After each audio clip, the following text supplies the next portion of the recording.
ஜெபம். அன்பின் பரலோக பிதாவே, உம்மை நன்றியோடு துதிக்கிறோம் அப்பா, ஸ்தோத்தரிக்கிறோம், நன்றி செலுத்துகிறோம். உம்முடைய அன்புக்காக, உம்முடைய கிருபைக்காக, உம்முடைய இரக்கங்களுக்காக நன்றி செலுத்துகிறோம் அப்பா. எங்களுடைய பலவீனமான நேரங்களில் உம்முடைய கிருபை தாங்குகிறது, எங்கள் கால்கள் சறுக்குகிறது என்று சொல்லும் பொழுதெல்லாம் உமது தயவுள்ள கரம் எங்களை தூக்கி நிறுத்துகிறது. நன்றி செலுத்துகிறோம். எங்களுக்கு என்ன தேவைகளோ எல்லாவற்றையும் சிலுவையில் செய்து முடித்திருக்கிறீர். இந்த சத்தியத்திற்கு நேராக எங்களை வழி நடத்தி கொண்டிருக்கிறீர். சத்திய ஆவியானவரே, வேதத்தின் இரகசியங்களை, மறைபொருட்களை எங்களுக்கு எளிமையாக நாங்கள் புரிந்து கொள்ளும் வகையில் கற்றுக் கொடுக்கிறதற்காக நன்றி அப்பா. தடைகளை, மனக்கடினத்தை இயேசுவின் நாமத்தினாலே அப்புறப்படுத்துகிறேன். சத்தியத்தை அறிந்து கொள்ளக்கூடிய, அதை தாழ்மையாக ஏற்றுக்கொள்ளக்கூடிய உணர்வுள்ள இருதயங்களை எங்கள் ஒவ்வொருவருக்கும் நீர் தருகிறதற்காக நன்றி செலுத்துகிறேன். எங்கள் தேவைகளை அறிந்திருக்கிறீர். எங்களுடைய கேள்விகள், ஏக்கங்கள், விருப்பங்கள், சூழ்நிலைகள் எங்களை காட்டிலும் நன்றாக அறிந்திருக்கிறீர். எங்களுக்கு ஏற்ற மன்னாவை தாரும். வார்த்தையாக கடந்து வருகிறதற்காய் நன்றி செலுத்துகிறேன். உம்முடைய வார்த்தையை நீர் அற்புதங்களினாலும் அடையாளங்களினாலும் உறுதிப்படுத்துகிறதற்காக நன்றி செலுத்துகிறேன். முழுமையாக அர்ப்பணிக்கிறேன். இயேசுவின் மூலம் ஜெபிக்கிறேன் நல்ல பிதாவே, ஆமேன். Praise the Lord. ஹல்லேலூயா. நன்றி இயேசுவே. எல்லாருக்கும் ஆண்டவராகிய இயேசு கிறிஸ்துவின் உயிர் தெழுந்த திருநாள் நல்வாழ்த்துக்களை இயேசு கிறிஸ்துவின் நாமத்தினாலே தெரிவித்துக் கொள்ளுகிறேன். இன்றைக்கு நம்ம தியானிக்க போகிற சத்தியம் யோவான் 11:25. இயேசு அவளை நோக்கி, நானே உயிர்த்தெழுதலும் ஜீவனுமாய் இருக்கிறேன். என்னை விசுவாசிக்கிறவன் மரித்தாலும் பிழைப்பான். இயேசு அவளை நோக்கி, நானே உயிர்த்தெழுதலும் ஜீவனுமாய் இருக்கிறேன். என்னை விசுவாசிக்கிறவன் மரித்தாலும் பிழைப்பான். இந்த உயிர்த்தெழுதல் ஒரு சம்பவம் என்று நாம நினைக்கிறோம். ஆனா உயிர்த்தெழுதல் ஒரு நபர். அவர் இயேசு கிறிஸ்து. இயேசு அவளை நோக்கி, நானே உயிர்த்தெழுதல். உயிர்த்தெழுதல் யாரா? இயேசு கிறிஸ்து தான் உயிர்த்தெழுதல். நானே உயிர்த்தெழுதலும் ஜீவனுமாய் இருக்கிறேன். என்னை விசுவாசிக்கிறவன் மரித்தாலும் பிழைப்பான். இந்த உலகத்தில் ஒரு சில காரியங்களுக்கு முடிவு இருக்கலாம். அதற்கு மேல அங்க பதில் இல்லாம இருக்கலாம். அதுக்கு மேல ஒன்றும் இல்லை என்ற நிலைமை இருக்கலாம். ஆனா அவருடைய பார்வையில் என்னை விசுவாசிக்கிறவன் மரித்தாலும் என்ன செய்வானா? பிழைப்பான். நித்திய ஜீவனை குறித்து அங்கு சொல்லப்பட்டிருக்கு. ஆண்டவராகிய இயேசு கிறிஸ்து ஏதோ வந்தார், ஏதோ செய்து முடித்திருக்கிறார் என்று நம்ம நினைக்கிறோம். இல்ல, மரித்திருந்த நம்மை உயிர்ப்பிப்பதற்காக வந்தார். குறைவான வாழ்வில் இருந்த நமக்கு, மரித்த வாழ்வில் இருந்த நமக்கு பரிபூர்ணமான ஜீவனை கொடுக்க வந்தார். சிலுவையில் அந்த ஜீவனை என்ன செஞ்சிருக்கிறார்? கொடுத்திருக்கிறார். இந்த உயிர்த்தெழுதலின் வாழ்வை, இந்த ஜீவனை நாம இன்றைக்கு அனுபவித்து கொண்டிருக்கிறோமா? இதுதான் கேள்வி. நிறைவான வாழ்வை என்ன செஞ்சிருக்கிறாரா? கொடுத்திருக்கிறார். பரிபூர்ணமான ஒரு வாழ்வு.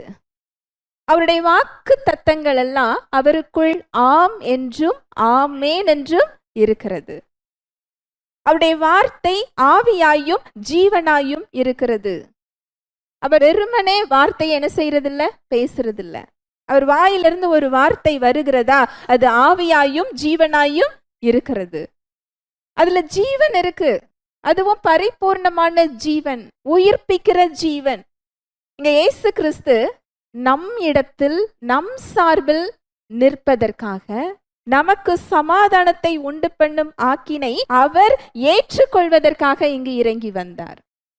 அவருடைய இடத்தை விட்டு, அவருடைய ஸ்தானத்தை விட்டு, அவருடைய பரிசுத்தத்தை விட்டுட்டு, அவருடைய தேவத்துவத்தை விட்டுட்டு அவர் மனித ரூபல அடிமையின் கோலம் எடுத்து என்ன செஞ்சாரா?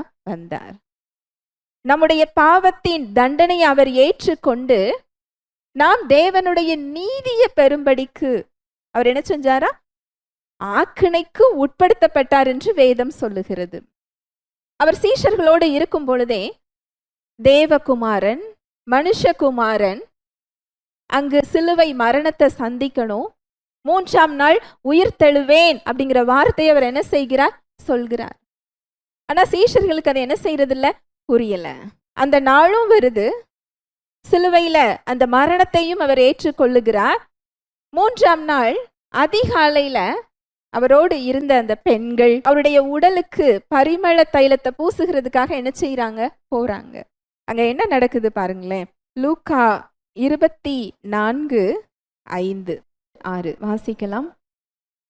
அந்த ஸ்திரீகள் பயப்பட்டு தலை கவிழ்ந்து தரையை நோக்கி நிற்கையில் அந்த 2 பேரும் அவர்களை நோக்கி, உயிரோடு இருக்கிறவரை நீங்கள் மரித்தோரிடத்தில் தேடுகிறதென்ன? அவர் இங்கே இல்லை, அவர் உயிர்த்தெழுந்தார். அவங்க உள்ளே எதை தேடி போறாங்க? ஏசு கிறிஸ்துவோட உடல்ல தேடி போறாங்க. மரித்த உடல்ல தேடி கல்லறைக்கு என்ன செய்யறாங்க? போறாங்க. அவங்களோட நினைவுகள் எல்லாம் எப்படி இருக்கும்? 3.5 வருடம் அவரோடு இருந்தவர்கள், அவரை மேசியா என்று நம்பியவர்கள், எல்லாவற்றையும் விட்டுவிட்டு அவர் பின்னால் சென்றவர்கள். அவர் இப்பொழுது இல்லை. அவங்க நம்பி இருந்த நம்பிக்கை இப்போ அவங்களுக்கு என்ன செய்யல? இல்லை. நம்பிக்கை இல்லாம கவலையோடு துக்க முகத்தோடு அவங்க அந்த கல்லறைக்கு எதை தேடி போறாங்கன்னா, மரித்த இயேசு கிறிஸ்துவின் உடலை தேடி என்ன செய்யறாங்க? போறாங்க. ஆனா அங்க உண்மை என்ன? அந்த கல்லறையில அவர் என்ன செய்யல? இல்லை. அதுதான் இங்க தேவதூதன் சொல்றார் பாருங்க. லூக்கா 24:5-6 வாசிக்கலாம். அந்த ஸ்திரீகள் பயப்பட்டு தலை கவிழ்ந்து தரையை நோக்கி நிற்கையில் அந்த 2 பேரும் அவர்களை நோக்கி, உயிரோடு இருக்கிறவரை நீங்கள் மரித்தோரிடத்தில் தேடுகிறதென்ன? அவர் இங்கே இல்லை, அவர் உயிர்த்தெழுந்தார். அந்த ஸ்திரீகள் பயப்பட்டு தலை கவிழ்ந்து தரையை நோக்கி நிற்கையில் அந்த 2 பேரும் அவர்களை நோக்கி, உயிரோடு இருக்கிறவரை நீங்கள் மரித்தோரிடத்தில் தேடுகிறது என்ன? அவர் இருக்கிற இடத்துல தானே தேடணும். அவர் இல்லாத இடத்துல என்ன செஞ்சுட்டு இருக்கிறீங்க? தேடிக்கிட்டு இருக்கிறீங்க. அதோட பொருள் அதுதான். உயிரோடு இருக்கிறவரை நீங்க எங்க தேடிக்கிட்டு இருக்கிறீங்க? மரித்தோரிடத்துல தேடிக்கிட்டு இருக்கிறீங்க. அவர் இங்க இல்ல, அவர் சொன்னபடி என்ன செஞ்சிட்டாரு? உயிர்த்தெழுந்தார். அங்க ஒரு நற்செய்தி நடைபெற்றிருக்கு. ஆனா இந்த பெண்களுக்கு அது என்ன செய்யல? தெரியல. துக்க முகத்தோட போறாங்க. இங்க தேவதூதன் சொன்ன வார்த்தை அந்த ஸ்திரீகளுக்கு மட்டும் இல்ல, அந்த பெண்களுக்கு மட்டும் இல்ல, இன்றைக்கு நமக்கும் இதை என்ன செய்கிறார்? சொல்லுகிறார். உயிரோடு இருக்கிறவரை நீங்கள் மரித்தோரிடத்தில் தேடுகிறது என்ன? அவங்க துக்கமுகமாய் இருக்க வேண்டிய அவசியம் இல்ல, நம்பிக்கை இல்லாமல் இருக்க வேண்டிய அவசியம் இல்ல, வருத்தத்தோடு பாரத்தோடு போக வேண்டிய அவசியம் இல்ல. ஏனென்றால் அவர் உயிர்த்தெழுந்து விட்டார். நானே உயிர்த்தெழுதலும் ஜீவனுமாய் இருக்கிறேன் என்று சொல்லுகிறார். தவறான இடத்துல அவங்க என்ன செய்யறாங்க? தேடுறாங்க.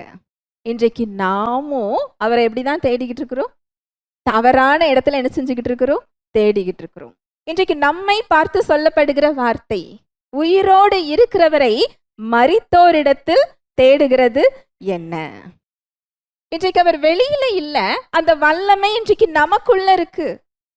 அந்த உயிர்த்தெழுதலின் வல்லமை எங்க இருக்கு? ஒரு விசுவாசியின் ஆவியில் இருக்கிறது. நம்ம சூழ்நிலையில கடினமா இருக்கலாம், பயமா இருக்கலாம், குழப்பமா இருக்கலாம், எதிரா இருக்கலாம், மரித்து போய் இருக்கலாம். மரித்து போய் இருக்கிறதுனா என்ன பொருள்? அதுல செய்யறதுக்கு நம்ம ஒண்ணுமே இல்லை. உலக பிரகாரமா நம்மாலையும் எதுவும் செய்ய முடியாது, மற்றவர்களாலையும் என்ன செய்ய முடியாது? செய்ய முடியாது. இந்த நிலைமையில அநேகர் இன்னைக்கு என்ன செஞ்சுக்கிட்டு இருக்கலாம்? நின்று கொண்டு இருக்கலாம். ஆனா நற்செய்தி என்னவென்றால், அதை உயிர்ப்பிக்க கூடிய வல்லமையுள்ளவர் எங்க இருக்கிறாரா? நமக்குள்ள இருக்கிறாரா? ஜீவனை கொடுத்தவர் எங்க இருக்கிறாரா?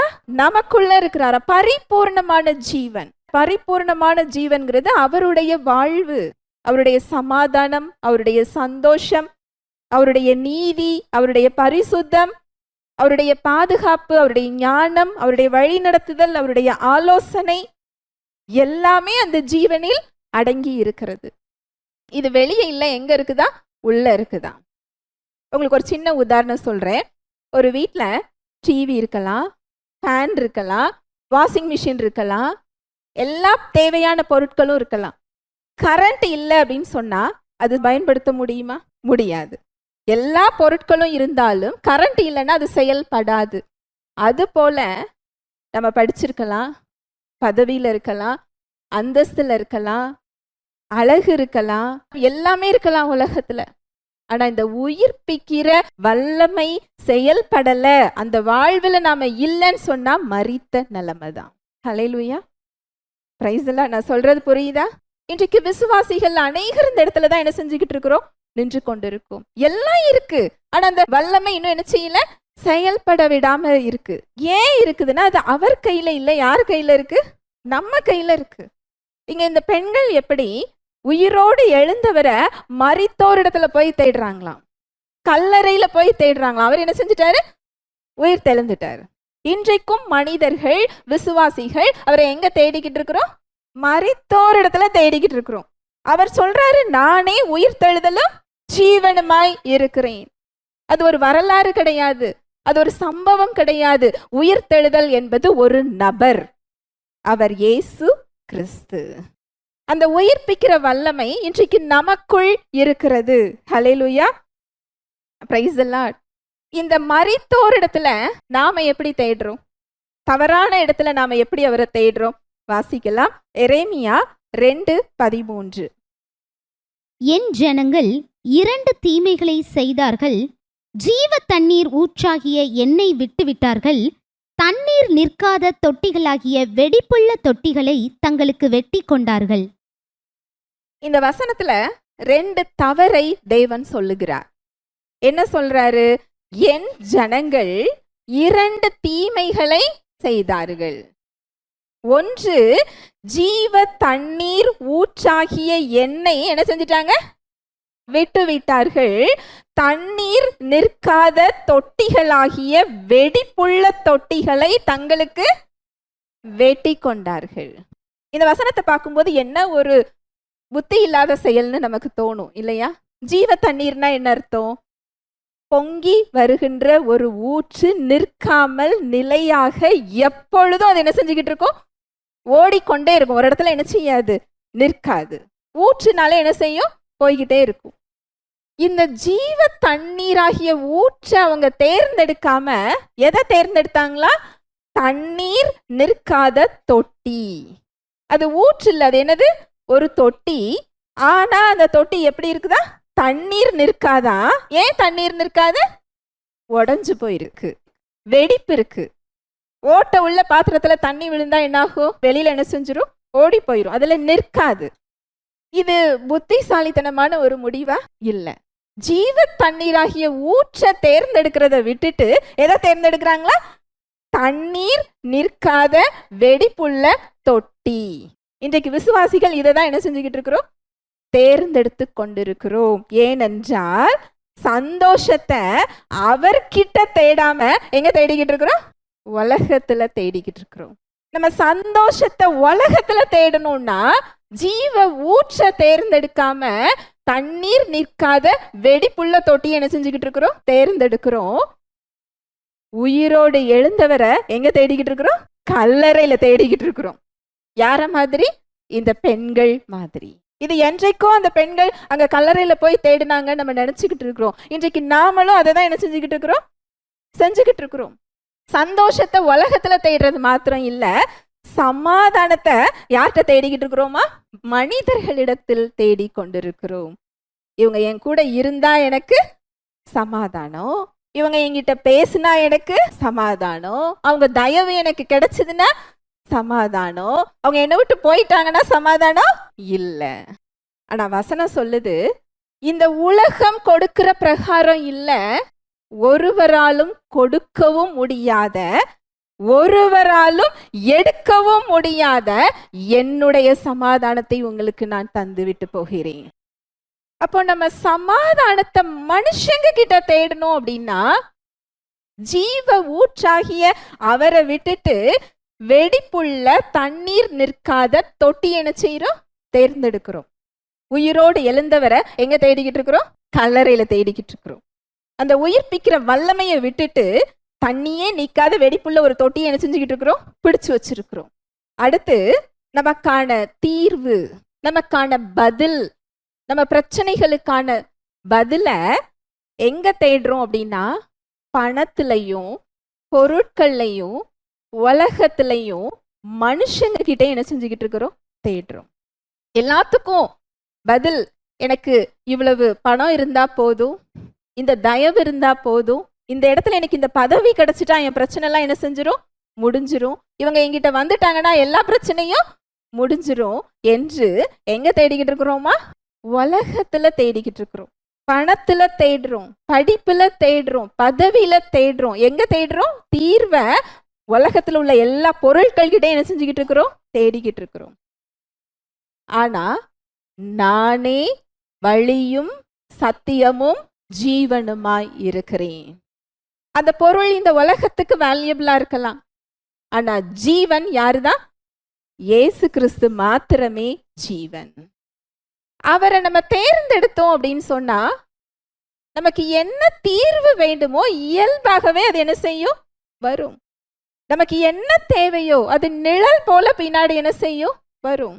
அதனாலதான் அவர் சொல்றாரு, முதலாவது தேவனுடைய ராஜ்யத்தையும் அவருடைய நீதியையும் நீங்க என்ன செய்யுங்க, தேடுங்கள், அப்பொழுது இவைகள் எல்லாம் உங்களுக்கு கூட கொடுக்கப்படும்.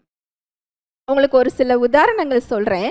இந்த மரித்தோர் இடத்துல தேடுறதுன்னா என்ன, வெடிப்புள்ள தொட்டியை பிடிச்சு வச்சிருக்கிறதுனா என்னன்னு நமக்கு என்ன செய்யும், புரியும். சவுல், தேவன் ஒரு கட்டளை கொடுத்திருப்பார், குறி சொல்றது, ஜோஷியம் பார்க்கறது, இதெல்லாம் தேசத்துல இருக்கக்கூடாது என்று ஒரு கட்டளை கொடுத்திருப்பார். இதையெல்லாம் சவுல் ராஜா தேசத்துல இருந்து அகற்றுகிறார். ஆனா தேவனுடைய வழியில அவர் இல்லை. தேவன் அவரை தள்ளிவிட்டு தாவீதை தன் இருதயத்துக்கு ஏற்றவராக என்ன செய்து கொள்ளுகிறார், தெரிந்தெடுக்கிறார். சாமுவேல் தீர்க்கதரிசி இறந்து போகிறார். அடுத்து ஒரு போர் வருது. அதுல தேவனுடைய வழிய குரல்ல கேட்கறதுக்கு யார் இல்ல, சாமுவேல் தீர்க்கதரிசி இல்ல, சவுல் ராஜா தேவனுடைய வழிகள்ல இல்ல. அவர் குறி சொல்றவங்கள என்ன செய்யறாரு, தேடுறாரு. குறி சொல்லுகிற ஒரு பெண்மணியை தேடி அவர் என்ன செய்கிறார், போகிறார்.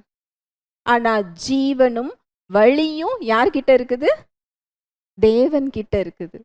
அந்த இடத்துல அவர் மனம் திரும்பி, எந்த இடத்துல மனம் திரும்பணுமோ அந்த இடத்துல மனம் திரும்பி எனக்கு இதுல வழியை காண்பீங்கன்னு சொல்லி அவர்கிட்ட திரும்பி இருந்தால் சூழ்நிலை எப்படி இருக்கும், வேற மாதிரி இருக்கும். எப்பொழுதுமே ஒரு தவறோ ஒரு விளைவோ பார்த்தோன்னு சொன்னா, அது வேதத்திலேயோ நம்ம வாழ்க்கையிலேயோ பார்த்தோம் என்றால், நாம அவரை தேர்ந்தெடுக்காம உலகத்தை தேர்ந்தெடுத்ததா தான் அது என்ன செய்யும், இருக்கும். அது நம்முடைய மிஸ்டேக்கா தான் இருக்கும். நம்முடைய அறியாமை, நம்முடைய பயம், நம்முடைய சுயநலம், நம்முடைய இச்சை, அவர் மேல் ஒரு நம்பிக்கை இல்லாத ஒரு தன்மை, இதுதான் அந்த வெடிப்புள்ள தொட்டி என்ன செய்ய வைக்குது, தேர்ந்தெடுக்க வைக்குது. இளைய குமாரன், ஒரு செல்வந்தரின் மகன், அவருடைய அப்பாவிடம் இல்லாத சந்தோஷம் தனக்கு எங்க இருக்கிறதா நினைக்கிறாரு, உலகத்திலையும் நண்பர்களிடத்திலையும் இருக்கிறதா நினைக்கிறார். தன் தந்தையுடன் இருந்தால் தன்னுடைய விடுதலை, ஃப்ரீடம், சுதந்திரம் இல்லை என்று அவரை விட்டு தூர போகணும்னு அவர் என்ன செய்கிறார், நினைக்கிறாரு. எதை தேர்ந்தெடுக்கிறாரு, ஜீவ ஊற்ற விட்டுட்டு வெடிப்புள்ள தொட்டி என்ன செய்கிறார், தேர்ந்தெடுக்கிறார். அந்த வெடிப்புள்ள தொட்டி, அதுல தண்ணீர் இருக்கிற மாதிரி இருக்கும், அதுல தண்ணி விழும், இருக்கிற மாதிரி இருக்கும். ஆனா தண்ணி அதுல என்ன செய்யாது, நிற்காது, அதுல நிலைச்சு நிற்காது. அது என்ன செஞ்சிடும், ஓடி போகும். அந்த வாழ்வு அந்த இளைய குமாரனுக்கு நிலைத்ததா, இல்லை. அடுத்து மனம் திரும்பும் போது ஜீவ ஊற்றுக்கிட்டு அவர் என்ன செய்யறாரு, வருகிறார். அடுத்தது லோத்து. முன்னாடி 2 ஆப்ஷன், அங்க லோத்து தான் தேர்ந்தெடுக்கிறார். எதை தேர்ந்தெடுக்கிறாரு, சோதோம் கொமோராவை தேர்ந்தெடுக்கிறார். அது பார்க்கறதுக்கு எப்படி இருந்ததா, செழிப்புள்ளதா, எகிப்த போல இருந்துச்சா. எகிப்து செழிப்பான ஒரு தேசம். ஜீவ ஊற்ற விட்டுட்டு அந்த வெடிப்புள்ள தொட்டியை தேர்ந்தெடுத்தாரே, அவர் கையில மீறி வந்தது என்ன வந்துச்சு, அங்க முன்னாடி ஒரு காஞ்சி போன ஒரு நிலம் இருக்கு, இன்னொரு பக்கம் செழிப்புள்ள ஒரு நகரம் இருக்கு. லோத் எதை தேர்ந்தெடுக்கிறாரு, செழிப்புள்ள நகரத்தை அவர் தேர்ந்தெடுக்கிறார். நாமளா இருந்தாலும் அந்த இடத்துல அதை தான் என்ன செஞ்சிருப்போம், தேர்ந்தெடுத்திருப்போம். நம்ம லோத்தை வித்தியாசமா பார்க்கிறோம். நம்முடைய இருதயமும் எப்படிதான் இருக்குது, அப்படிதான் இருக்கு. நீங்க சூழ்நிலைகளை நீங்க அனலைஸ் பண்ணி பாருங்களேன், சுய பரிசோதனை செஞ்சு பாருங்களேன். லோத்து மாதிரி தான் என்ன செஞ்சுக்கிட்டு இருக்கிறோம், நின்று கொண்டிருக்கிறோம். எல்லாவற்றையும் அங்க இழந்து விட்டார். அந்த விளைவுகளுக்கு காரணம் யாருதான்? லோத்து தான். அவருடைய தேர்ந்தெடுத்த முறைதான். அததான் இங்க வசனம் சொல்லுது, என் ஜனங்கள் 2 தீமைகளை செய்தார்கள். 2 தவறு அவங்க என்ன செஞ்சுட்டாங்க. ஒண்ணு என்னது, என்னைய என்ன செஞ்சுட்டாங்க, விட்டுட்டாங்க. பிரச்சனை வராதுன்னு சொல்லி வேதம் என்றைக்குமே என்ன செய்யல, சொல்லல. உலகத்துல உபத்திரவம் உண்டு, ஆனாலும் திடன் கொள்ளுங்கள், உலகத்தை நான் ஜெயித்தேன், ஏனென்றால் நானே உயிர்த்தெழுதலும் ஜீவனுமாய் இருக்கிறேன்னு சொல்றார். அந்த உயிர்ப்பிக்கிற வல்லமை உள்ளவர் நமக்குள்ள இருக்கிறாரு. ஆவியில் மரித்திருந்த நம்மை உயிர்ப்பித்திருக்கிறார். அவருடைய ஜீவனை கொடுத்திருக்கிறார். ஒரு விசுவாசி ஒரு மரித்த வாழ்வு வாழ வேண்டிய அவசியம் இல்ல. அந்த உயிர்ப்பிக்கிற வாழ்வு நம்ம வாழ்க்கையில செயல்பட அவர் காத்து கொண்டிருக்கிறார். நம்முடைய சரீரத்துல, நம்ம சிந்தனையில, நம்முடைய செயல்கள்ல, நம்முடைய வாழ்வுல, நம்ம இருக்கிற இடத்துல, நம்ம மூலமாக மற்றவர்களிடத்தில் அந்த வாழ்வு ஒரு ஜீவ ஊற்று. அது ஒரு இடத்துல தேங்கி நிக்கிற வாழ்வு கிடையாது. அந்த ஜீவ ஊற்று நம்ம மூலமாக உலகத்தை பாய்ந்து சென்று நினைக்கிறதுக்கு அதை என்ன செஞ்சுக்கிட்டு இருக்கு, காத்து கொண்டிருக்கு. ஆனா அந்த ஊற்று நம்ம வாழ்க்கையில இன்னும் வெளியில என்ன செய்யல, வரல. நான் சொல்றது உங்களுக்கு புரியுதா? அது கிணறு இல்ல, அந்த ஜீவ ஊற்று என்னதான், பாய்ந்து செல்லுகின்ற ஊற்று. நம் மூலமாக நம் சமுதாயத்தை, நம் தேசத்தை, உலகத்தை நினைக்கிறதுக்கு அது என்ன செய்து, காத்து கொண்டிருக்கிறது. ஆனா அந்த ஜீவ ஊற்று இன்னும் நம்ம வாழ்க்கையில என்ன செய்யல, வெளிவரல. ஏனென்றால் நம்முடைய தேர்வு ஜீவ ஊற்றை தேர்ந்தெடுக்கிறதுக்கு பதிலா எதை தேர்ந்தெடுத்து வச்சிருக்கிறோம், வெடிப்புள்ள தொட்டி, தண்ணி நிற்காத தொட்டி. உலகத்தையும் மனிதர்களையும் பணத்தையும் பொருட்களையும் அந்தஸ்து மேலையும் நம்பிக்கை வைக்கிறது. இதெல்லாம் வேணும்லாமா அப்படின்னு நீங்க கேட்கலாம். வேண்டும், ஆனா முதலிடம் அவருக்கு கொடுக்க வேண்டும். அதை உங்களால சரியான முறையில் என்ன செய்ய முடியும், பயன்படுத்த முடியும். நம்ம முதலிடத்தை யாருக்கு கொடுக்கிறோம், உலகத்துக்கு கொடுத்துக்கிட்டு இருக்கிறோம். லோத்து போல, இளைய குமாரன் போல உலகத்துக்கு கொடுத்துக்கிட்டு இருக்கிறோம். சமாரிய பெண் இயேசு கிறிஸ்து அவங்க கிட்ட பேசுறாங்க, உன்னுடைய புருஷனை வர சொல் அப்படின்ன உடனே அங்க என்ன நடக்குது அப்படின்னா, இப்போது இருக்கிறதும் உன்னோட புருஷன் இல்ல. இந்த ஜீவ ஊற்று மட்டுமே நம்முடைய தாகத்தை தணிக்கும். மனிதர்களால், உலக காரியங்களினால் நம்முடைய தாகத்தை என்ன செய்ய முடியாது, தணிக்க முடியாது. ஒருவன் தாகமா இருந்தால் அவன் என்னிடத்தில் வர கடவன். ஒரு அம்மா ஒரு திருமணம் ஃபெயிலியர் ஆயிட்டுன்னு சொல்லி ஊழியக்காரங்கிட்ட ஜெபிக்க போனாங்களா, ஒரு தேவ மனிதர்கிட்ட. நான் ஏற்கனவே 2 திருமணம் செஞ்சு அது வெற்றிகரமா என்ன செய்யல இல்ல, நான் 3வது ஒரு திருமணம் செய்ய போறேன், அது எனக்கு நல்லா இருக்கணும், நீங்க என்ன செய்யுங்க, ஜெபிக்கணும். உடனே அந்த ஊழியக்காரர் தேவ மனிதன் சொன்னாரா, இந்த திருமணம் நல்லா இருக்குன்னு நான் என்ன செய்ய மாட்டேன், ஜெபிக்க மாட்டேன். உனக்கும் தேவனுக்குமான உறவை நான் என்ன செய்யறேன், சொல்லித்தரேன். அது சரியாகாம இந்த திருமணம் என்ன செய்யாது, சரியாகாது. ஏனென்றால் வசனம் தெளிவா சொல்லுது, சகலமும் அவருக்குள் நிலை நிற்கும். அது கணவன் மனைவி உறவாக இருந்தாலும் மற்ற உறவுகளா இருந்தாலும் அது அவருக்குள்ளதான் அது என்ன செய்யும், நிலை நிற்கும். அந்த பைண்டிங் ஏஜென்ட்னு சொல்லுவாங்க. அப்படின்னா என்ன அர்த்தம்னா, ஒற்றை இடம். அந்த ஒற்றை இடம் இல்லாட்டி ரெண்டும் என்ன செய்யாது, சேராது. அந்த ஒற்றை இடம் இல்லாம நான் எத்தனை பேரை கொண்டு வந்து வச்சாலும் அது என்ன செய்யாது, ஒட்டாது. அந்த உயிர்ப்பிக்கிற வல்லமை அவரே. ஹல்லேலூயா, பிரைஸ் தி லார்ட். நம்ம பொருட்களையும் மனிதர்களையும் சூழ்நிலைகளையும் மாத்தணும், சரி பண்ணணும்னு சொல்லி என்ன செஞ்சுக்கிட்டு இருக்கிறோம், போராடிக்கிட்டு இருக்கிறோம். ஆனா அந்த உயிர்ப்பிக்கிற வல்லமை அந்த இடத்துக்கு வராம அது என்ன செய்யாது, சரியாகாது. அது எங்கதான் இருக்கு, நமக்குள்ள இருக்கு. அந்த சாய்ஸ் யார்கிட்டதான் இருக்கு, நம்ம கிட்டதான் இருக்குது. இந்த பெண்களை போல உயிரோடு எழுந்தவரை எங்க தேடிக்கிட்டு இருக்கிறோம், மரித்தோரிடத்துல. ஜீவ ஊற்ற விட்டுட்டு வெடிப்புள்ள தொட்டியில என்ன செஞ்சுக்கிட்டு இருக்கிறோம், தேடிக்கொண்டிருக்கிறோம். இது எல்லாமே வெடிப்புள்ள தொட்டிகள். நம்ம பிடிச்சு வச்சிருக்கிறதுலாம் என்னது, வெடிப்புள்ள தொட்டி. அந்த வெடிப்புள்ள தொட்டியை விட்டுட்டு ஜீவ ஊற்ற என்ன செய்யணுமா, தெரிந்தெடுக்கணும். தவறான இடத்தில் நாம் தேடிக்கொண்டிருக்கிறோம்.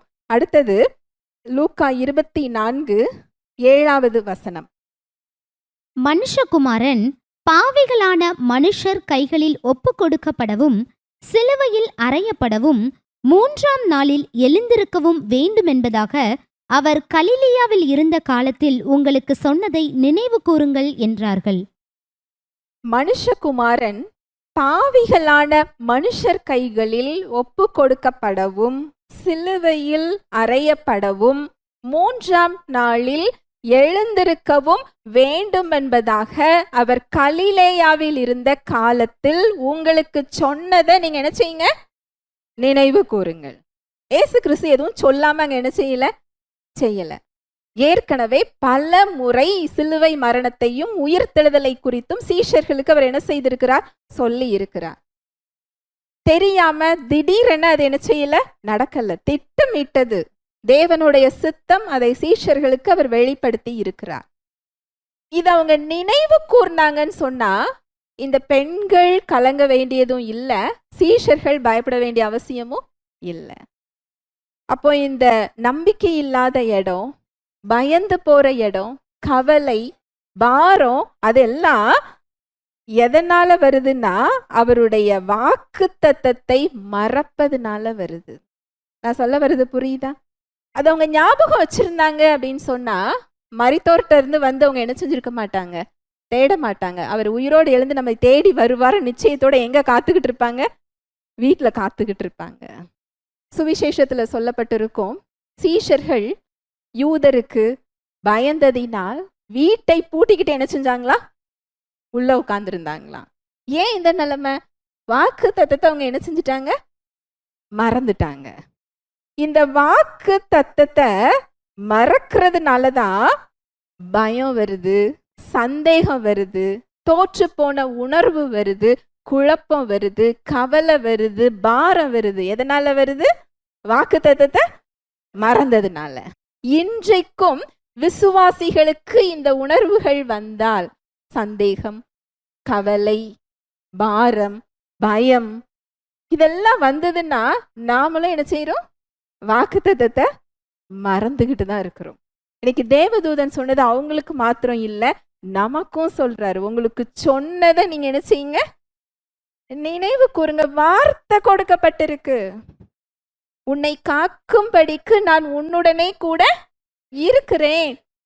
அப்படின்னா என்ன அர்த்தம் தெரியுமா? நீங்க மலர் பாதையில தான் போவீங்கன்னு அர்த்தம் இல்லை. வெள்ளம் வந்தாலும், அக்கினி நடுவுல போனாலும், புயல் வந்தாலும் அது உங்கள் பேரில் பற்றாது. அந்த தண்ணீர் உங்கள் மேல் புரளுவது இல்லை. உங்களை காக்கும்படிக்கு நான் உங்களுடனே கூட இருக்கிறேன். அது உங்களோட ஒரு முடிய கூட என்ன செய்ய முடியாது, தொட முடியாது. அந்த பாதிப்பு உங்க வாழ்க்கையில வர முடியாது. அது பிரச்சனை இருக்கும். உங்க கண்களால் அதை என்ன செய்வீங்க, பார்ப்பீர்கள். உங்க காதுகளால கேட்பீர்கள். உங்கள் உணர்வுகளால் அதை உணருவீர்கள். ஆனால் அது உங்களை மேற்கொள்ள முடியாது. ஆனா நமக்கு ஏன் சந்தேகம் வருது, நமக்கு ஏன் பாரம் வருது? வாக்கு தத்தத்தை என்ன செய்யறோம், மறந்துட்டு பிரச்சனையை என்ன செய்யறோம், பார்க்கிறோம். நீங்க பிரச்சனைய பார்த்தீங்கன்னா உங்களுக்கு சந்தேகம் வரும். அதனாலதான் அதுக்கும் ஒரு வார்த்தையை கொடுத்திருக்கிறாரு, விசுவாசத்தை துவக்குகிறவரும் முடிக்கிறவருமாகிய அவரையே நோக்கி என்ன செய்யுங்க, பாருங்கள். அதுக்கு ஒரு சம்பவத்தையும் அவர் வச்சிருக்கிறாரு. ஏசு கிறிஸ்துவை நோக்கி பார்த்துக்கிட்டே பேதுரு போற வரைக்கும் பேதுரு எதுல நடக்கிறாரு, கடல்ல நடக்கிறாரு. அங்க இடிச்சத்தத்தை கேட்டு அதை கண்டு அவர் கண்ணு ஏசு கிறிஸ்துவை விட்டுட்டு மின்னலையும் இடியையும் பார்த்த உடனே அவர் என்ன செய்யறாரா, மூழ்க தொடங்குகிறார். அடுத்த 1 மணி நேரம்லாம் இல்ல, அடுத்த செகண்ட், அடுத்த வினாடியே அவர் என்ன செய்யறாரா, மூழ்க தொடங்குகிறார். செக் பண்ணி பாருங்களேன், ஒரு பிரச்சனையை எவ்வளவு நேரம் பார்க்கிறோம், அவரையும் அவர் வார்த்தையும் எவ்வளவு நேரம் நம்ம வச்சிருக்கிறோம் சிந்தனையில. நான் சொல்ல வருது புரியுதா? பிரச்சனையை ஒரு நாளைக்கு எவ்வளவு நேரம் பார்க்கிறோம்? 23 மணி நேரமும் பிரச்சனை தான். ஜெபத்துல அவர்கிட்ட உட்காரணும்னாலும் முன்னாடி என்னதான் வந்து நிக்குது, பிரச்சனை தான். வாய் அவர் வார்த்தையை சொன்னாலும் நம்ம சிந்தனையில என்னதான் வருது, பிரச்சனை தான். அப்புறம் எப்படி தண்ணி மேல நடக்க முடியும் இல்லையா? இது ஒரு ஆவிக்குரிய விதி. அவரை பார்த்தா தண்ணி மேல என்ன செய்வோம், நடப்போம். பிரச்சனையை பார்த்தா தண்ணிக்குள்ள என்ன செய்வோம்? மூழ்குவோம். வல்லமை நம்ம வல்லமை இல்லை. வல்லமை யாரோடது? அவரோடது தான். பார்க்கறது மட்டும்தான் யார் வேலை? நம்ம வேலை. பார்க்கறத நமக்கு பதில் அவர் என்ன செய்ய முடியாது? செய்ய முடியாது. அதுதான் சாய்ஸ். அதுதான் நீங்க ஜீவ ஊற்ற விட்டுட்டு நீங்க எதை தேர்ந்தெடுக்கிறீங்க? வெடிப்புள்ள தொட்டியை தேர்ந்தெடுக்கிறீங்க. உயிரோட இருக்கிறவரை எங்க தேடிக்கிட்டு இருக்கிறோம்? மரித்தோர் இடத்துல. இதுக்கு ஒரு எக்ஸாம்பிள் கூட சொல்லியிருப்பாரு, ரொம்ப நல்லா இருந்தது. ஏசாயா 30 வாசிக்கலாம், முதல் 4 வசனங்கள். பாவத்தோடே பாவத்தை கூட்டும்படி என்னை அல்லாமல் ஆலோசனை பண்ணி என் ஆவியை அல்லாமல் தங்களை மூடிக்கொள்ள பார்க்கிறவர்களும் என் வாக்கை கேளாமல் பார்வோனின் பெலத்தினாலே பெலக்கவும் எகிப்தின் நிழலிலே ஒதுங்கவும் வேண்டுமென்று எகிப்துக்கு போகிறவர்களுமாகிய முரட்டாட்டமுள்ள புத்திரருக்கு ஐயோ என்று கர்த்தர் சொல்லுகிறார். பார்வோனுடைய பெலன் உங்களுக்கு வெட்கமாகவும் எகிப்தினுடைய நிழலொதுக்கு உங்களுக்கு லெச்சையாகவும் இருக்கும். அவர்கள் பிரபுக்கள் சோவானிலே போய் அவர்கள் ஸ்தானாதிபதிகள் ஆனேஸ் மட்டும் சேருகிறார்கள். பாவத்தோடே பாவத்தை கூட்டும்படி என்னை அல்லாமல் ஆலோசனை பண்ணி. நம்ம ஆலோசனை பண்ணும்போது அவர் அந்த ஆலோசனையில என்ன செய்யறது இல்லையா? சேர்த்துக்கிறதே இல்லை. ஆனா இதுல விசேஷம் என்ன அப்படின்னா, அவரே நமக்கு ஞானமாக இருக்கிறார். அந்த ஞானம் எப்படிப்பட்ட ஞானம் அப்படின்னா, உலகத்தை உண்டாக்கிய ஞானம். அவருடைய படைப்பு ஒவ்வொன்றையும் எடுத்து பாருங்க. நம்முடைய அறிவினால் அதை என்ன செய்ய முடியாது? புரிந்து கொள்ள முடியாது. அப்பேற்பட்ட ஞானம் உள்ளவரை நமக்குள்ள ஒரு ஓரமா வச்சுட்டு ஆலோசனைய சேர்த்துக்கிறதே இல்லை. நம்ம வாழ்க்கையில நாமளே என்ன செஞ்சுக்கிறோம்? முடிவெடுத்து கொள்ளுகிறோம். அதனாலதான் வசனம் சொல்லுது, உன் சுய புத்தியில நீ என்ன செய்யாத? சாராத. உன் வழிகளில் எல்லாம் உனக்கு நேரம் இருக்கும்போது மாத்திரம் அது என்ன செய்யல? சொல்லல. இந்த நேரம் இல்லை அப்படின்னு சொல்றதே நம்ம அவரை தேர்ந்தெடுக்காத ஒரு இடம்தான். ஒரு முக்கியமான விஐபி உங்களை பார்க்க வராரு, நேரம் இல்லைன்னு நம்ம சொல்லுவோமா? சொல்ல மாட்டோம்ல. நமக்கு ஒரு தேவை இருக்கு, ஒரு செயலை செய்யணும்னு நினைக்கிறோம், லீவ் போட்டு செய்வோம் இல்லையா? நேரம் இல்லைன்னு அதுக்கு சொல்லுவோமா? சொல்ல மாட்டோம். அவரை தேர்ந்தெடுக்கிறதுக்கு மாத்திரம் எப்படி நேரம் இல்லைன்னு சொல்லுவோம்? அந்த ஆலோசனை பண்றதுல அவரை என்ன செய்யலையா? சேர்த்துக்கலையா? இது இஸ்ரவேல் மக்களை சொல்லல. இன்றைக்கு யாரை பார்த்து கேட்கிறாரு? நம்மளை பார்த்து சொல்றாரு. நீ ஆலோசனை பண்ணும்போது நீ என்ன செய்ய மாட்டேங்கிற? சேர்த்து கொள்ள மாட்டேங்கிற. அவருடைய ஆலோசனையா இருந்ததுன்னா வெடிப்புள்ள தொட்டியை தேர்ந்தெடுக்க அவர் என்ன செய்ய மாட்டாரு? விட மாட்டார். ஆனா அந்த ஆலோசனையை கேட்கறதுக்கு ஏன் தெரியுமா நமக்கு தயக்கம் வருது? என்னோட விருப்பத்தை தேர்ந்தெடுக்க விட மாட்டாரோ? புரியுதா நான் சொல்ல வருது? அவர் விருப்பத்தை எனக்கு சொல்லிடுவாரோ அப்படின்னு சொல்லி அவர் ஒரு ஓரமா என்ன செஞ்சிடறோம்? உட்கார வச்சிடுறோம். என் வாக்கை கேளாமல் பார்வோனின் பலத்தினாலே பலக்கவும். அப்படின்னா இந்த உலகத்துல ஒரு பலம் உண்டு. பார்வோன் பலம் அப்படிங்கிறது அந்த காலத்துல எகிப்துல நம்பர் 1 இராணுவத்தை வச்சிருந்தவர் அவர் தான். இஸ்ரவேல் ஜனங்கள் சொற்ப ஜனங்கள். அவங்களுக்கு எதை பார்க்க பிரமிப்பா தெரியும்? எகிப்தையும் பார்வோனையும் அவருடைய ரதத்தையும் பார்க்கறது தான் அவங்களுக்கு எப்படி இருக்கும்? பெருசா தெரியும். ஏன்னா அது பார்வைக்கு அது என்ன செய்யும்? தெரியும்.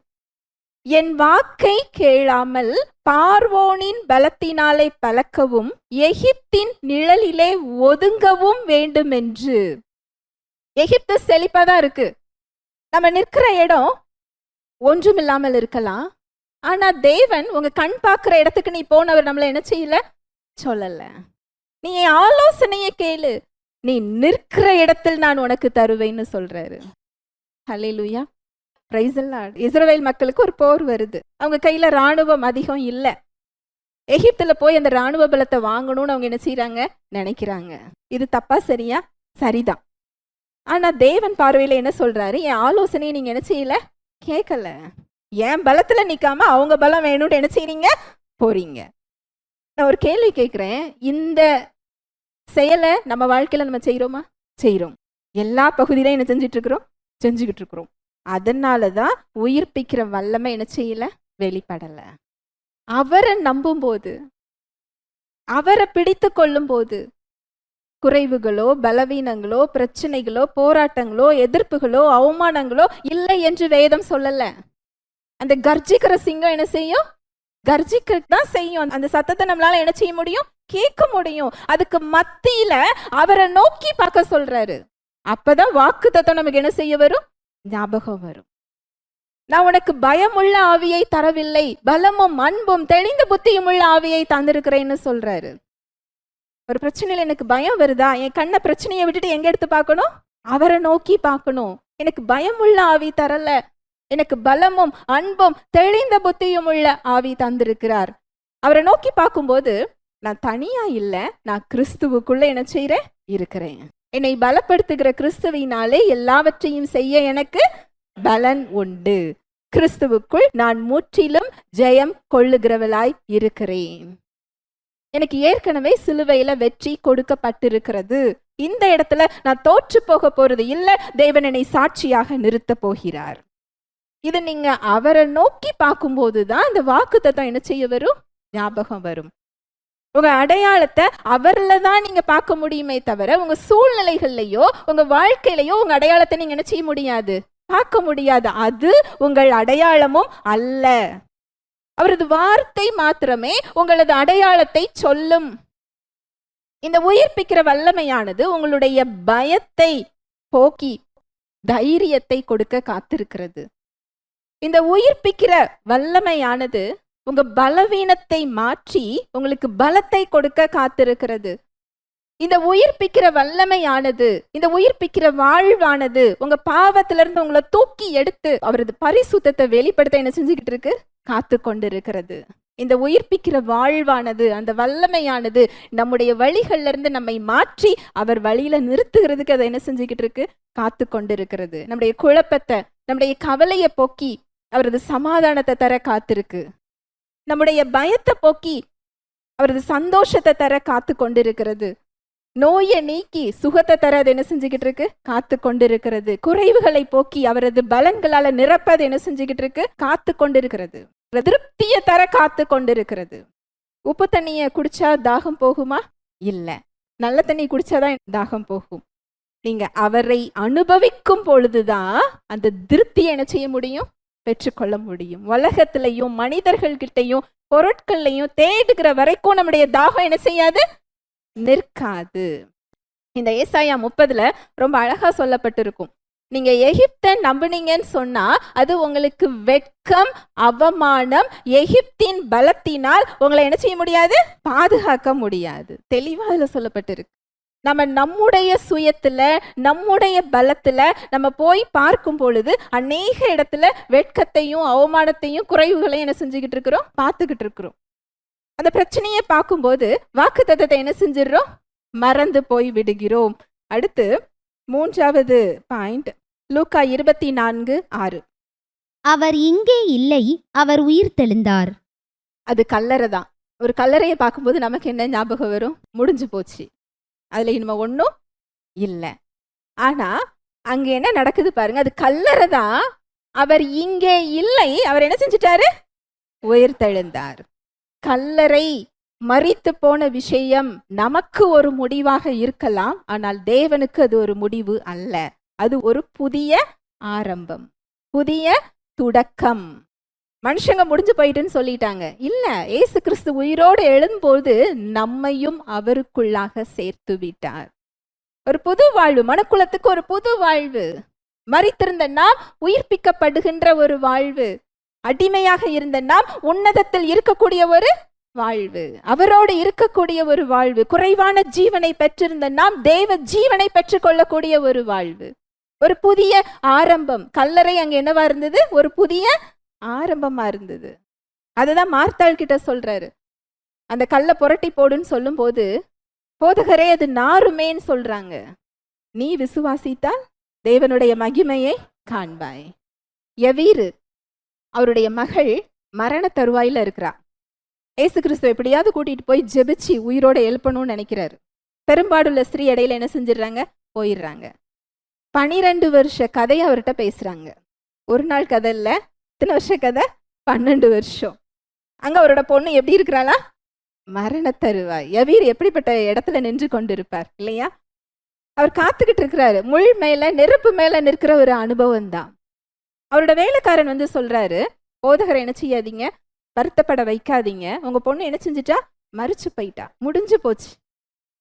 இத சொல்லும் போது இயேசு கிறிஸ்து பெரும்பாடுள்ள ஸ்திரீட்ட என்ன செஞ்சுக்கிட்டு இருக்கிறாரு? பேசிக்கிட்டு இருக்கிறாரு. அவர் உடனே திரும்பி, பயப்படாதே, விசுவாசம் உள்ளவனாய் இரு. இது இங்கிலீஷ்ல, ஆங்கிலத்துல எப்படி இருக்கும் அப்படின்னா, ஒன்லி பிலீவ் அப்படின்னா விசுவாசிக்க மாத்திரம் செய். அங்க முடிஞ்சு போச்சு. அந்த பொண்ணு என்ன செஞ்சிட்டா? இறந்து போயிட்டா. ஆனா அவர் பார்வையில் அது முடிவு இல்லை, புதிய ஆரம்பம். அது ஃபுல் ஸ்டாப் இல்ல, ஒரு கமா. அது ஒரு புதிய ஆரம்பம். அதுதான் அவர் சொல்றாரு, நானே உயிர்த்தெழுதலும் ஜீவனுமா இருக்கிறேன். ஜீவனின் மூல ஆதாரமே அவர்தான். அதனாலதான் என் ஜனங்கள் 2 தீமையை செஞ்சாங்க. ஜீவ ஊற்றாகிய என்னென்ன செஞ்சிட்டாங்க? விட்டுட்டாங்க. வெடிப்புள்ள தொட்டி என்ன செய்யறாங்க? தண்ணீர் நிற்காத வெடிப்புள்ள தொட்டி. ஒரு ஓரத்துல மட்டும் அதை என்ன செய்யல? உடையல. தண்ணி அதுல என்ன செய்யாது? நிக்காது. அது எகிப்தாக இருந்தாலும், அது பலமுள்ளதாக இருந்தாலும், அது செழிப்பாக இருந்தாலும் அதுல என்ன செய்யாது? தண்ணி நிக்காது. ஏன்னா ஜீவனின் மூல ஆதாரமே யாருதான்? அவர். உயிர்த்தெழுதலே யாருதான்? அவர் தான். நம்ம முடிஞ்சு போச்சுன்னு சொல்லி உலகத்துல நாம ஒரு முடிவை கட்டுறோம். அதை புலம்பிக்கிட்டு இருக்கிறோம், பாரத்தோட பார்த்துக்கிட்டு இருக்கிறோம், சுமந்துகிட்டு இருக்கிறோம். ஆனா அவர் சொல்றாரு, அது கல்லறை அல்ல, அது மரித்து போகல, அது ஒரு புதிய ஆரம்பம். அது comma. Hallelujah, praise the Lord.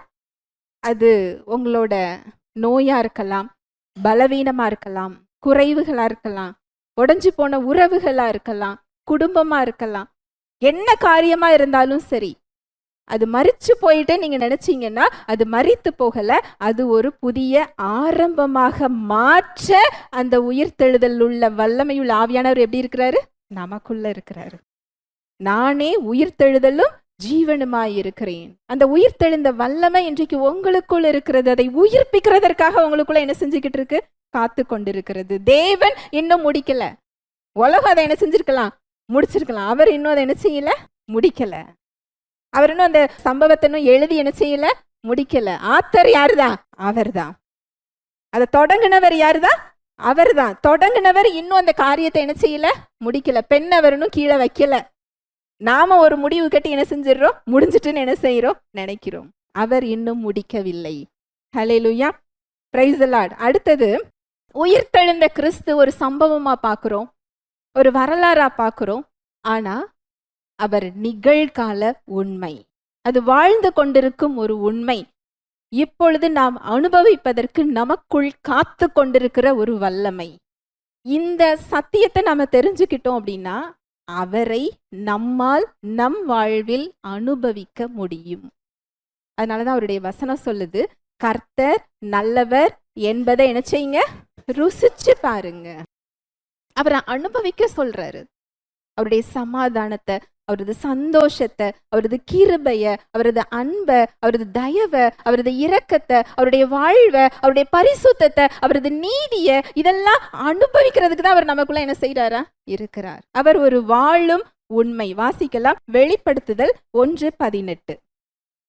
மரித்தேன், ஆனாலும் இதோ சதா காலங்களிலும் உயிரோடு இருக்கிறேன். ஆமேன். நான் மரணத்திற்கும் பாதாளத்திற்கும் உரிய திறவுகோல்களை உடையவராயிருக்கிறேன். மரித்தேன், ஆனாலும் இதோ சதா காலங்களிலும் நான் என்ன செய்றேன்? உயிரோடு இருக்கிறேன். நான் மரித்தவரை வணங்கல, உயிரோடு இருக்கிறவரை என்ன செஞ்சுக்கிட்டு இருக்கிறோம்? ஆராதித்து கொண்டிருக்கிறோம். நம் மீட்பர் உயிரோடு இருக்கிறார். நம்முடைய நம்பிக்கை அதுதான். மரித்தேன், ஆனாலும் இதோ சதா காலங்களிலும் உயிரோடு இருக்கிறேன். ஆமேன். நான் மரணத்திற்கும் பாதாளத்திற்கும் உரிய திறவுகோல்களை உடையவராய் இருக்கிறேன். ஹல்லேலூயா, பிரைஸ் தி லார்ட். இது ஒரு உறவை குறிக்கிறது. நானே ஜீவன் அப்படின்னா எல்லாத்துக்கும் மூல ஆதாரம் யாராதான் இருக்கிறாரு? அவராதான் இருக்கிறாரு. நான் மரிச்சேன், ஆனா நான் சதா காலமும் என்ன செய்யறேன்? உயிரோடு இருக்கிறேன். மரித்த கிறிஸ்து இனி மரிப்பது இல்லை. இன்றைக்கு ஒவ்வொரு விசுவாசியும் வெளியே இல்லை. நாம உலகத்துல இருந்தாலும் உலகத்துக்கு உரியவர்கள் அல்ல, கிறிஸ்துவுக்குள் இருக்கிறோம். அப்படி என்றால் நமக்கு அங்கு நித்திய ஜீவனை அவர் கொடுத்திருக்கிறார், என்றென்றைக்குமான ஜீவன். இந்த உலகத்திலேயே அந்த அனுபவம் ஆரம்பிக்கிறது. வாக்குறுதியை கொடுத்திருக்கிறார். அவரோடு என்றென்றைக்குமான இருக்கிற வாழ்வு, அது இந்த உலகத்துல இருந்தே அந்த வாழ்வு என்ன செய்யுது? ஸ்டார்ட் ஆகுது. எந்த இடத்துலலாம் அவரை தேர்ந்தெடுக்கிறீங்களோ, எந்த இடத்துலலாம் அவரை அறிந்து கொள்றீங்களோ, எந்த இடத்துலலாம் அவரை நோக்கி பார்த்து அவரை பிடிச்சுக்கிறீங்களோ, அந்த உயிர்ப்பிக்கிற வல்லமை உங்க மூலமா என்ன செய்ய ஆரம்பிக்கும்? வெளிப்பட ஆரம்பிக்கும். கிறிஸ்தவம் அப்படிங்கிறது ஒரு சடங்கு கிடையாது, ஒரு பாரம்பரியம் கிடையாது, ஒரு மதம் கிடையாது. அது ஒரு உறவு. அதை நம்ம ஒரு மதமா பார்க்குறோம், பாரம்பரியமா பார்க்குறோம், சடங்காச்சாரமா அவரை பார்க்குறோம், ஒரு செயலை செஞ்சு அவரை நம்ம டிஃபைன் பண்றோம், அதுக்குள்ள அவரை என்ன செஞ்சு வச்சிருக்கிறோம்? அடக்கி வச்சிருக்கிறோம். அவர் ஒரு உறவு. இந்த உறவுக்குள்ள போகும்போது அவரை அனுபவிக்க முடியும். எல்லாவற்றை காட்டிலும் அவருடைய வல்லமையில நம்ம வாழ முடியும். இந்த உலகத்துல அப்படிப்பட்ட ஒரு வாழ்விற்கு இன்று அவர் நம்மை அழைக்கிறார். அதுக்காக தான் அவர் காத்து கொண்டிருக்கிறார். இந்த உயிர்ப்பிக்கிற வல்லமை, இந்த உயிரோடு இருக்கிறவரை அனுபவிக்கிற ஒரு வாழ்வு, இதுதான் ரோமர் 8:11 சொல்லப்பட்டிருக்கு. வாசிக்கலாம். ரோமர் 8:11. அன்றியும் இயேசுவை மரித்தோரிலிருந்து எழுப்பினவருடைய ஆவி உங்களில் வாசமாயிருந்தால், கிறிஸ்துவை மரித்தோரிலிருந்து எழுப்பினவர் உங்களில் வாசமாயிருக்கிற தம்முடைய ஆவியினாலே சாவுக்கு ஏதுவான உங்கள் சரீரங்களையும் உயிர்ப்பிப்பார். அன்றியும் இயேசுவை மரித்தோரிலிருந்து எழுப்பினவருடைய ஆவி உங்களில் வாசமாய் இருந்தால், கிறிஸ்துவை மரித்தோரிலிருந்து எழுப்பினவர் உங்களில் வாசமாய் இருக்கிற தம்முடைய ஆவியினாலே சாவுக்கேதுவான உங்கள் சரீரங்களையும் அவர் என்ன செய்கிறாரா? உயிர்ப்பிக்கிறார். இயேசு கிறிஸ்து உயிரோடு எழுந்தது ஒரு சம்பவம் அப்படின்னு நினைக்கிறோம். இல்ல, அது ஒரு அனுபவம். நம்முடைய ஒவ்வொருவரோட வாழ்க்கையிலையும் அந்த அனுபவத்தை அனுபவிக்கிறதுக்காக அவர் உள்ள என்ன செய்கிறார்? இருக்கிறார். அவருடைய உறவுல நம்ம நெருங்கி போகும்போது, அவருக்குள்ள நம்ம இணைஞ்ச ஒரு வாழ்க்கை வாழும்போது, அவருடைய வல்லமைய நம்முடைய சிந்தனைகள்ல, சரீரத்துல, நம்ம வாழ்க்கையில நம்மளால என்ன செய்ய முடியும்? பார்க்க முடியும். அந்த வல்லமை நம்மளிடத்துல கனிகளை உருவாக்கும். இயற்கைக்கு அப்பாற்பட்ட வல்லமைகள் அது வெளிப்படுத்தும், சாட்சியாக நிறுத்தும். நம்ம கனி கொடுக்கலன்னா மற்றவர்கள் எப்படி அந்த கனியை சாப்பிட முடியும்? இல்லையா? அவங்க அதை சாப்பிடாம, நம்ம கிட்ட கனியை அவங்க உட்கொள்ளாம அவங்க எப்படி கிறிஸ்துவ பார்க்க முடியும்? நாம வேதம் வாசிக்கலாம், அவர்கள் வாசிக்கின்ற வேதம் நீங்களும் நானும் தான். அன்புங்கிற கனியை கொடுக்காம, பரிசுத்தங்கிற கனியை கொடுக்காம, நீதிங்கிற ஒரு கனியை கொடுக்காம, விசுவாசங்கிற கனியை கொடுக்காம, பொறுமைங்கிற கனியை கொடுக்காம அவரை அறியாதவர்கள் எப்படி நம்மிடத்துல அதை உட்கொள்ள முடியும்? நம்ம பிரசங்கம் பண்றதுனால இல்ல, அந்த உயிர்ப்பிக்கிற வல்லமைய வெளிப்படுத்துறதுனால. ஹல்லேலூயா, பிரைஸ் தி லார்ட். நாமும் அனுபவிக்கிறது இல்ல, மற்றவங்க அனுபவிக்கிறதுக்கும் விடுறது இல்ல. கிறிஸ்துவை மறைத்து வைத்திருக்கிறோம். எவ்வளவு ஒரு பரிதாபமான ஒரு நிலைமை இல்லையா? நாம சொல்லாம, நாம வெளிப்படுத்தாம அவரை யாரு வெளிப்படுத்த முடியும்? அந்த தாளந்த புதைச்சு வச்சிருக்கிற அனுபவம் தானே, இல்லையா? அந்த 2 தாளந்து கொடுத்தவர் 4 தாளந்தாக மாற்றுகிறார். 5 தாளந்து கொடுத்தவர் 10 தாளந்தாக மாற்றுகிறார். அந்த 1 தாளந்து கொடுத்தவர் என்ன செஞ்சாரா? புதைச்சு வச்சாரா? இன்னைக்கு கிறிஸ்துவை நாம என்ன செஞ்சு வச்சிருக்கிறோம்? மறைச்சு வச்சிருக்கிறோம். நாமளும் அனுபவிக்கிறது இல்ல, மற்றவர்களுக்கும் அவர் என்ன செய்யறது இல்ல? கொடுக்கறது இல்ல. அக்கௌண்டபிலிட்டி, அவர்கிட்ட நம்ம என்ன செய்யணும்? கணக்கு கொடுக்கணும். விலை உயர்ந்த பொக்கிஷத்தை உள்ள என்ன செஞ்சு வச்சிருக்கிறோம்? வச்சிருக்கிறோம். இதுக்கு என்ன காரணம் அப்படின்னா, அவரை தேர்ந்தெடுக்கிறது இல்ல, வெடிப்புள்ள தொட்டியை என்ன செஞ்சுக்கிட்டு இருக்கிறோம்? தேர்ந்தெடுக்கிறோம். உயிரோடு இருக்கிறவரை எங்க போய் தேடிக்கிட்டு இருக்கிறோம்? மரித்தோர் இடத்துல தேடிக்கிட்டு இருக்கிறோம். வாக்குத்தத்தத்தை என்ன செஞ்சிடறோம்? மறந்து போறோம். எவ்வளவு ஒரு வருத்தத்தக்க ஒரு விஷயம் இல்லையா? ஒரு விசுவாசியோட வாழ்வு சாதாரண வாழ்வு கிடையாது, அது அசாதாரணமான வாழ்வு. உலகத்தை போல நீங்க பிரச்சனைகளை பார்த்து பயந்து புலம்ப வேண்டிய அவசியம் இல்லை. பிரச்சனைகள்ல நீங்க அமிழ்ந்து போக வேண்டிய அவசியம் இல்லை. பிரச்சனை வரும், அது மேல நடக்கிற வல்லமை நமக்குள் இருக்கிறது. சூழ்நிலைகள் வரும், புலம்புறது இல்ல, சமாதானத்தோடு நிற்கிற வல்லமை நமக்கு கொடுக்கப்பட்டிருக்கிறது. பலவீனம் இருக்கலாம், மேற்கொள்ளக்கூடிய சுகம் கொடுக்கப்பட்டிருக்கிறது. குறைவுகள் இருக்கலாம், நிறைவாக்குகிற கர்த்தர் நம்மோடு கூட நமக்குள் இருக்கிறார். அவர் நம்ம மாத்திரம் நிறைவாக்கல, நம்ம மூலமா குறைவுகளை நிறைவாக்க அவர் காத்து கொண்டிருக்கிறார். இந்த உயிர்ப்பிக்கிற வல்லமை அதுதான். நானே உயிர்த்தெழுதலும் ஜீவனுமாய் இருக்கிறேன். இன்றைக்கு ஒரு தீர்மானம் எடுப்போம். நான் உடஞ்ச தொட்டிய, வெடிப்புள்ள தொட்டிய நான் என்ன செய்ய போறது இல்ல, தேர்ந்தெடுக்க போறது இல்ல. என் பாரத்தை நான் சுமக்க போறது இல்ல. நான் ஜீவ ஊற்ற என்ன செய்ய போறேன், தேர்ந்தெடுக்க போறேன். நான் மரித்தோர் இடத்துல போய் நான் உயிரோடு இருக்கிறவர் என்ன செய்ய போறது இல்ல, தேர்ந்தெடுக்க போறது இல்ல. நான் கிறிஸ்துவ அனுபவிக்க நான் தீர்மானம் எடுக்கிறேன். ஹல்லேலூயா, பிரைஸ் தி லார்ட். ஜெபிக்கலாம். அன்பின் தகப்பனே, உம்மை நன்றியோடு துதிக்கிறோம் அப்பா, ஸ்தோதரிக்கிறோம், நன்றி செலுத்துகிறோம். உம்முடைய அன்புக்காக, உம்முடைய கிருபைக்காக, உம்முடைய இரக்கங்களுக்காக நன்றி செலுத்துகிறோம் அப்பா. எங்களோடு நீர் பேசினீரப்பா. நீர் சொன்னபடியே உயிர் தெழுந்திருக்கிறீர். எங்கள் மீட்பர் நீர் உயிரோடு இருக்கிறீர். மரணத்துக்கும் பாதாளத்திற்கும் உரிய திறவுகோள்களை நீர் உடையவராக இருக்கிறீர். மரித்தீர், ஆனால் இதோ சதா காலமும் நீர் உயிரோடு இருக்கிறீர். அதே உயிர்ப்பிக்கிற வல்லமையோடு எங்களுக்குள் இருக்கிறீர். நீரே உயிர்த்தெழுதலும் ஜீவனுமாய் இருக்கிறீர் என்ற சத்தியத்திற்காக நன்றியப்பா. நாங்கள் மாற வேண்டிய இடங்களை நீர் சுட்டி காண்பித்திருக்கிறீர். நன்றி செலுத்துகிறோம். எங்களை ஒப்பு கொடுக்கிறோம். எந்த இடத்துலெல்லாம் ஜீவ ஊற்றாகிய உம்மை விட்டு விட்டு வெடிப்புள்ள தொட்டிகளை, தண்ணீர் நிற்காத தொட்டிகளை நாங்கள் தேர்ந்தெடுத்தோமோ, உயிரோடு இருக்கிற உம்மை மரித்தோரிடத்தில் தேடிக்கொண்டிருந்தோமோ, அந்த இடத்துல நாங்க மனம் திரும்புகிறோம், ஒப்பு கொடுக்கிறோம். ஜீவ ஊற்றை தேர்ந்தெடுக்க எங்களை ஒப்பு கொடுக்கிறோம். எங்களை நீர் வழி நடத்துகிற தயவுக்காய் நன்றி. இந்த உயிர்த்தெழுதலின் வல்லமையை எங்கள் வாழ்வில் நாங்கள் அனுபவித்து மற்றவர்களுக்கும் அதை கொடுக்கின்ற பாத்திரங்களாக எங்களை நீர் உருவாக்குகிறதற்காக நன்றி. வந்திருக்கிற ஒவ்வொருவரையும் உம்முடைய கரத்தில் தருகிறேன். என்ன தேவையில வந்தார்களோ அவர்களுக்கேற்ற மன்னாவை நீர் கொடுத்ததற்காக நன்றி. பேசியதற்காக நன்றி. மாற வேண்டிய இடங்களை சுட்டி காண்பித்ததற்காக நன்றி. தடைகளை நீக்கி போடுகிற ஜெய கிறிஸ்து உயிர்ப்பிக்கிற வல்லமையோடு அவர்கள் முன் செல்கிறதற்காக நன்றி. அவங்க சரீரத்தில், அவங்க வாழ்க்கையில என்ன விதமான கட்டுகள் இருக்கிறதோ எல்லா கட்டுகளும் இயேசுவை நாமத்தினாலே மறைவதாக, நம்முடைய உயிர்ப்பிக்கும் வல்லமை அதில் பாய்ந்து செல்வதாக இயேசுவின் நாமத்தினாலே. அவங்க செய்வதெல்லாம் வாய்க்க செய்கிறதற்காக நன்றி. வாழ்நாள் முழுவதும் நன்மையும் கிருபையும் அவர்களை பின்தொடர்கிறதற்காக நன்றி. தேவ அன்பு, தெய்வ வாழ்வு, தெய்வ சமாதானம், தெய்வ சுகம் ஒவ்வொருவரது இருதயம், சிந்தனைகளை கிறிஸ்து இயேசுவுக்குள்ளாய் காத்துக் கொள்கிறதற்காய் நன்றி செலுத்துகிறேன். இயேசுவின் மூலம் ஜெபிக்கிறேன் நல்ல பிதாவே, ஆமென்.